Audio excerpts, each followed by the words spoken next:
The Uncharted series now spans about 5 main games, so a question which gets brought up a lot is, which one's the best? Well, the two foremost answers you'll get if you ask that question are the second or fourth games, Uncharted Among Thieves and The Thief's End taking the cake 90% of the time, with the other titles never usually being mentioned, which has always weirded me out, because even as a kid growing up playing these games during every square inch of my free time, I could never quite agree that Uncharted 4 reached the highs of Uncharted 2 and even a lot of aspects of 3, a potentially tantalizing comparison which never usually seems to be brought up amongst the community. Before I piss everyone off though, I preface this critique with a few simple words. Uncharted 4 is still pretty great. It's very fun and there are a ton of cool scenarios and emotional story beats which do compare to some of the series' best in my opinion. I could honestly make an entire video about things I just like to do and mess around with in this game. It still is a mainline Uncharted game after all, it's most certainly not bad. But I gotta speak my mind on this game, because the overwhelming critical and audience acclaim this game gets at times does feel rather unwarranted. I'll begin with an aspect which rubbed me the wrong way the most when I first experienced the game, just how much the gameplay has been dictated by what the narrative encourages it to do. The Uncharted series has always been story-driven, no surprises there, but the game's usually found clever ways which incentivize playability for the player, not only due to how interesting and flourished the environments looked, but the climbing virtues, puzzles, and rigid control schemes for basic movement felt way smoother than the PS3 and Vita days. When you jump, roll, punch, etc., it all feels a lot smoother and more fun to mess with than the prior titles, where now Nate moves like a way more cumbersome tank who fumbles his way when spinning, jumping, and especially fighting. The intuition when performing these actions just feels, it's hard to put, a little jarring and awkward. He's way less refined and way more all over the place when performing basic actions. Let me explain. Take the melee from Uncharted 3 for example. One of the subtler implementations of the system was the ability to strafe towards your enemy. If you move backwards, you'll still face the enemy placed in front of you rather than just turning around and shifting your focus altogether. The camera will also pan towards someone who's about to attack you, giving you a good perspective of the room and allowing you to read and anticipate enemy attacks. This worked as it made the physical encounters feel very intuitive and fun. Made Nate feel prepared and looked cool while doing it, come on now. If you did attack someone behind you, however, he'll instead throw an elbow strike to seemingly transition into a different strafing position. It all flows. In Uncharted 4, there is no strafing animation. In its place is this awkward running animation, no seamless transition into combat, which, when combined with Nate's very hefty movement in this title, just makes the combat feel very awkward to execute, as though he's more of a fumbler rather than a headstrong and experienced bloke. The removal of the counter mechanic especially accentuates this. Never before have I felt more disorientated than when I'm just being raped against laundry machines by convicts. I look like a little pansy here. In the dodge mechanic's place is instead this roll ability. It does have its uses, especially when I'm being gangbanged, but it's so awkward to use. There's no seamless transition into attacking the enemy right after executing the roll, and it has a bit of end lag, meaning a lot of the time you'll be attacked even if you're spamming a square. So I never found myself using it. I wonder who did actually. I can find more examples of this newly introduced realistic movement transferring a bit clumsily into the basic gameplay. Set pieces which seem and do work very well on paper often feel rather a bit underwhelming when you're moving at such slow and rigid speeds. Take the towers collapsing for example.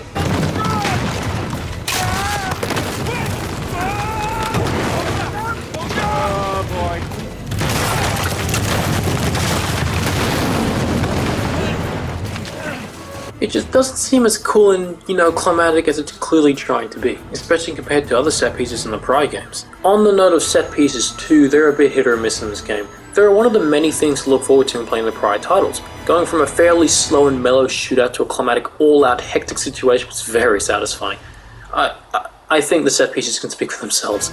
From derailing a locomotive in the high rises of the Himalayas to blowing up a cargo plane and wandering the unforgiving terrains of the Rubakali Desert, these stood out so much that they were very fun and welcoming additions which diversified the main virtue sticks from traditional shoot-'em-up gameplay to all-out pure insanity cranked up to 100. Uncharted 4, however, doesn't reach the climatic highs the prior titles did. The main gameplay itself just feels fairly basic and grounded, with many walking segments, fairly traditional platforming, simple shooting stages. It's just not quite as exciting. The reason this matters is because the set pieces presented themselves as fresh and unique scenarios to break the fairly standard gameplay with exciting and over-the-top affairs. They were welcoming pace breakers that were a ton of fun to play. And again, I'm not trying to say the game is not fun. There are truly some great segments in this game which I find myself constantly replaying. The convoy sequence is easily the best in any Uncharted game, period. Eyeing the entire city from the peak of the mountain only to make your way to the valley below while being mowed down by this bloodless armored military truck is so goddamn exciting. Not only is the spectacle amazing, but the sense of added chaos as you clear your way through the city is so spectacular, I can't ever get enough of it. Then the best part of it all, you're able to actually drive the vehicles any way you want. Hop off of them and grapple onto other trucks, dropkick enemies out of the G block, trucks, ram motorcycles. This is all video games as hell, dude. I love it. Then the cherry on top of this beautifully well-baked cake ends with you and Sam driving your way through a port, narrowly avoiding hazards and finally destroying that goddamn truck. I truly do snob Uncharted 4 for a lot of regards, believe me. It's just that I love the set pieces here, don't feel like they're necessarily trying to improve on the overwhelmingly climatic aspects of its predecessors, so much as it's trying to more so dub it down. I can understand why a lot of the game does tend to tackle this more grounded approach towards gameplay, however. It seems to be more under the inclination that stories can only be taken seriously if the gameplay reflects on that seriousness. So the game has decided to tackle a lot more of a Last of Us and God of War sort of approach towards gameplay, which I find weird for this franchise. Uncharted was realistic, sure, but what made it unique was how over the top a lot of the aspects were. You fight zombies and demons in the series. The premise was clearly trying to tackle a domesticated Tomb Raider or a wacky Indiana Jones universe. Whereas now, from basically this point onwards, we've gone all Last of Us without gameplay, which, as established before, wasn't an amazing move and did put some old fans off with its rigidity. I mean, this is the final game in the series that closes off Nate's book, ended on a high note never before seen in the franchise.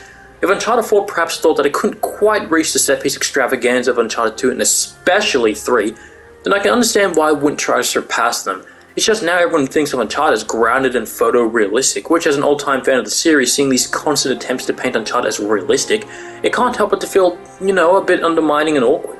That being said, I'm not trying to imply the story is bad, far from it. I just think that the prior games managed to pull off strong and emotional scenes without having to actively downplay the player's abilities for the pathos to properly kick in. Being interrupted by a very grounded and mellow cutscene where we just see the characters having a conversation and sharing their emotions with each other felt very earned as an intermission to segment from the wacky gameplay, whereas now it just feels a bit too meta, more of the same, you know what I mean? You can be goofy and abstract in the gameplay, yet serious in the cutscenes. Most of your older IPs literally did this. Although I did say the story isn't bad at all, there are certainly some things the game could have done better without. Aside from a certain character who will go unmentioned, there were some moments that I just don't think quite clicked in for me. For one thing, Elena. Now, look, I love Elena. She was amazing in all the games, this one included. I especially love the game's themes of marriage and how complicated it can be. It really feels earned at this point in the franchise with characters as difficult as these to explore. Having a soft piano accompany you as you drive through gorgeous fauna with the characters sitting in absolute silence after an emotional chat is really nice to see. That being said though, Elena feels way too, and it's hard to put, robust and headstrong compared to before. She was always a tough lad, but the game hammers it way too much into your face that she's very capable, guys. From Nate constantly being surprised by her achievements as if Nate didn't always know she was tough, to subtle dialogue that just doesn't feel right. Although some of them do get a bit of a chuckle out of me. Nice moves, hon. Nothing to it. It all feels a little bit fake and phony, whereas if she's just regressed back to her Uncharted 1 days. One of the many reasons she was so compelling was how much of a contrast she served to Nate. A capable treasure hunter with a strong demeanor who often gets in over his head, paired with a cerebral, by the goddamn book professional journalist, seemed like the perfect match to bounce off of. Yet in this game, she seems to retain the same rough and tough trigger-happy mood as Nate, which makes most of their interactions outside of their marriage confrontations fairly uninteresting. It feels a little bit strange, and crafting this new trait onto her 4 main games in doesn't feel very authentic and natural. It's hammering a bit too much into your face, and being something so out of the blue, it just doesn't quite stick the landing. I get similar vibes with Sam. Despite having exceptional potential with Amy Hennig's first draft, he was instead a fairly basic character for this series. Mostly cracking jokes and not contributing too much to a lot of the plot, it felt like Amy had the right idea with him from the start. A bloodless and betrayed lost brother of Nate returning to get revenge, only to have Nate spread to his sibling just how much he's grown and how much he should too, would have been amazing. It solidified how much Nate's developed from the courses of Uncharted 1 all the way to this game. Although the game does try to implement a sort of arc for Sam, as far as I'm concerned, it's not really tapped into as much as I wish it would have been, and it's pretty much a copy-paste of Nate's arc from Uncharted 3 anyway. This is fairly unfortunate, as it makes a lot of the emotional scenes in this game only come across slightly melodramatic, which the game has a lot of them. Not to mention Sam was literally introduced in this game and is sort of attempting to outshine characters which we developed with several games beforehand. It's a bit out of place and jarring.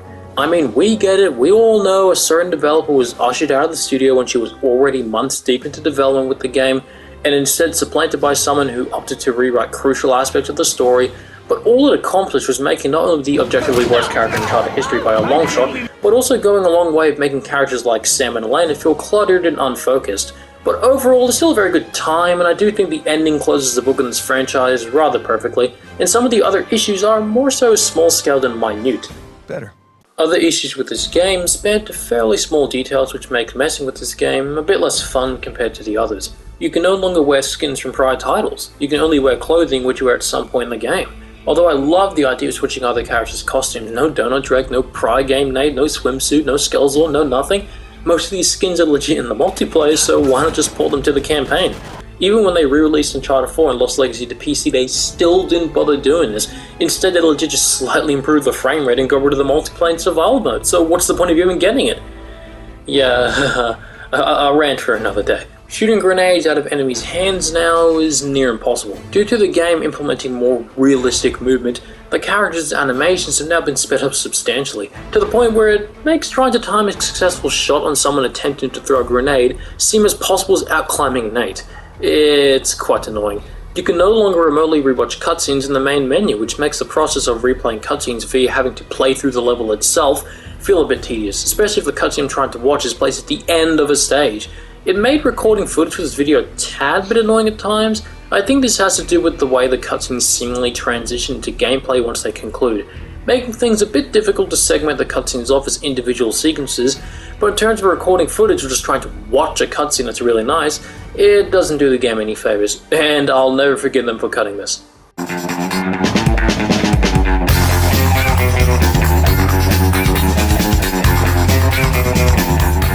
Now, these are all nitpicks, of course, and Uncharted 4 does introduce a lot of new mechanics like the grappling hook, the Super Mario 64 gravel slide thing, propane tank melee, and improves on a lot of the aspects like the gunplay. But there is one issue I have with it, which I can't say for any of the prior games, is that the soundtrack isn't that great. Now, we do have some pretty cool tunes to hear.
But most of the tracks sound like very generic Hollywood, big blockbuster, cinematic convention, whatever you want to call it. It's just banal.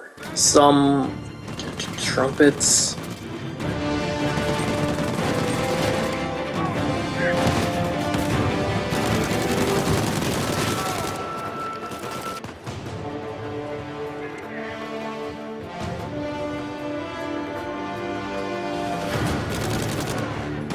Some mild strings.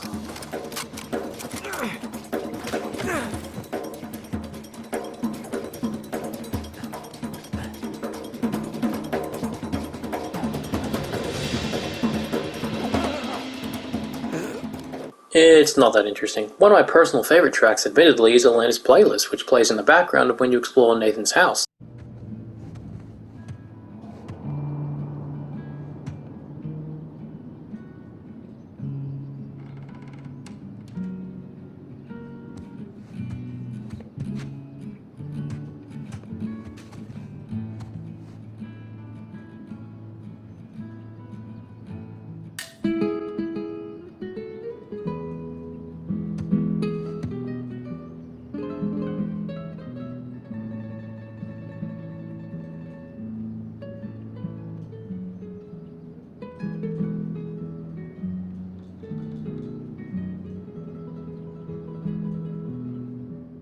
despite it not even being a part of the official soundtrack.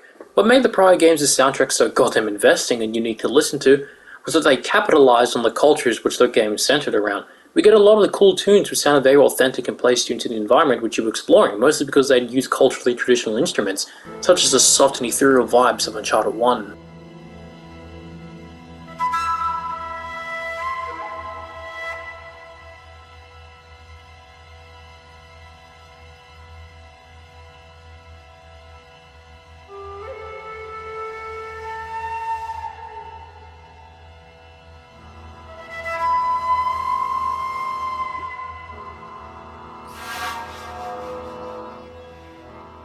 The ominous stings when in Nepal.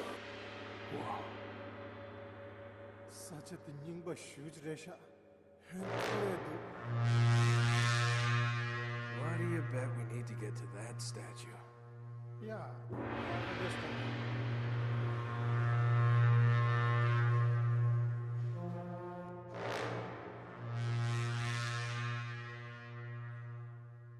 The Zona and Nay to contextualize the Arabic settings of Yemen and Saudi Arabia. One way to find out. Another non-answer.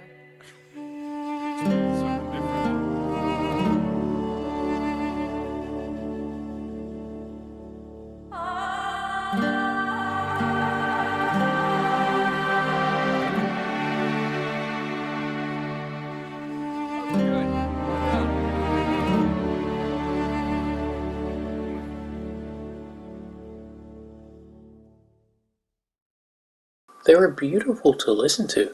Even the tracks which did use more traditional blockbuster stings, they went so inexplicably hard that they were still an absolute treat to listen to. Easy son of a bitch!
These all placed into the setting in a way a lot of other games hadn't, whereas Uncharted 4, I feel like we could have gotten a lot of great tunes had they exploited the pirate sort of theming, which a lot of the environments are based around, as I've heard in other forms of media before.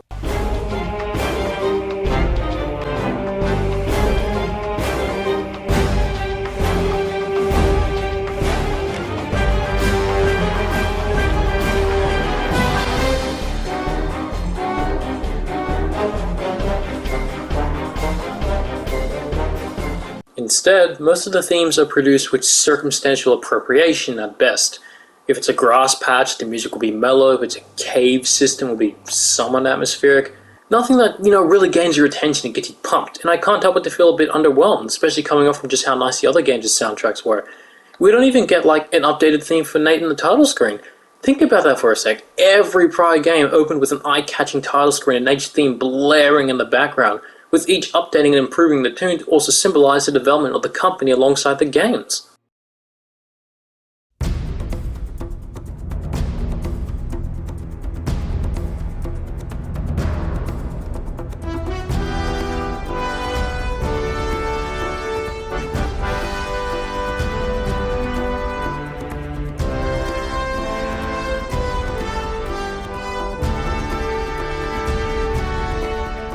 Damn! Now let's see Uncharted 4.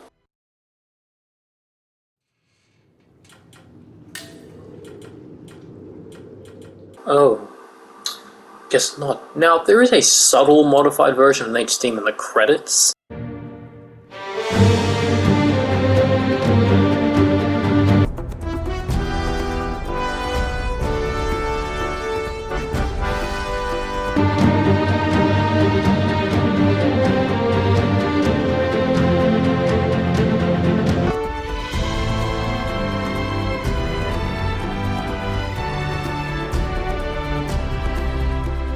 But it's not like a progression of it which makes it sound more exciting and uplifting. It just sounds like they repurposed the ambience and intention of it to fit into how contextually sensitive pretty much everything else is in the game, which, much like my other critiques, doesn't feel as fun and timeless to just listen to, even if I do grant it that it's still rather enjoyable to listen to. But the game is trying to be so circumstantially tactful in the way that the prior titles never were, which is what makes it less fun to play overall than the prior games for me. When I compare Uncharted 4 to the other titles, I remember some really cool combat encounters, emotional moments, and mostly nice settings, but it doesn't stack up against some of the prior games for me due to dumbing down the potential of the set pieces, streamlining and grounding the basic movement, a soundtrack that's mostly uninspired, and limited bonus features you just mess with, all of which are issues not found in the prior games. I don't think it's the weakest of the pentalogy, but the best? Oh jeez. Uncharted 2 and 3, I don't know, they just feel like they had more to offer. More fun gameplay, more interesting environments, and especially soundtracks, and a few other things which make them more replayable in my opinion than 4. The game is still really good, don't get me wrong, but ever since childhood, I just couldn't quite find myself getting aboard with the praise train this game generated. Hey you all, thanks for watching. I'd like to take this moment to tell you all that this will likely be my final Share Factory video. Unfortunately, this video was delayed by about a week due to the fact that when I reached roughly 3/4 of the way through the video and editing, Share Factory crashed and mean all my progress after the first half of the video went with it. This has happened too before in like 2 of my other videos, and in fact it's happened twice for this one. And so I'm just going to use another editing software at this rate due to Share Factory's unreliability. That being said though, thank you all for the recent praise and support you've been providing for this channel. My Nadine video hit 20,000 views, my Lara video is already at 5,000, and my martial arts one is almost 10,000. Damn! You all have no idea how flattered I am about this. I'm still giddy that I wake up every morning knowing that you all actually watch and genuinely enjoy the content I post. It's a real treat, and so I thank you all for the awesome support, and as usual, have a quirk-tastic day.